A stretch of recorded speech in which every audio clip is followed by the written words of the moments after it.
ఇప్పుడేంటి, ఉన్న పళంగా వాడు అమెరికా వెళ్ళిపోవాలంట. తెలుగు అంత బాగా వచ్చినప్పుడు అది నలుగురికి నేర్పుకుంటూ బ్రతకకుండా ఇప్పుడు ఆ కొత్త భాష ఏదో నేర్చుకుని ఏం సాధిస్తాడంట. కాలేజీలో లెక్చరర్ పోస్ట్ కూడా చూశాను కదా వీడికి, మంచి జీతం, హాయిగా బ్రతకచ్చు ఇక్కడ. ఇష్టం అనేదంటే ఏంటి అర్థం? ఇదేమన్నా తప్పు పనే? మేమందరం చేయట్లేదా?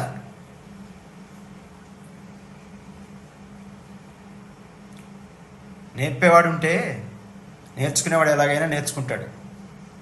అసలు భవిష్యత్తులో ఆ నేర్పేవాడే లేకపోతే ఎవడైనా ఎలా నేర్చుకుంటాడు? అక్షర రూపం దాల్చిన సిరా చుక్క, లక్ష మెదళ్లకు కదలిక అని కాళోజీ లాంటి మహానుభావులు చెప్పిన మాటలు నేర్పే కదరా నిన్ను పెంచాను. నువ్వే ఇలా మాట్లాడితే ఎలా?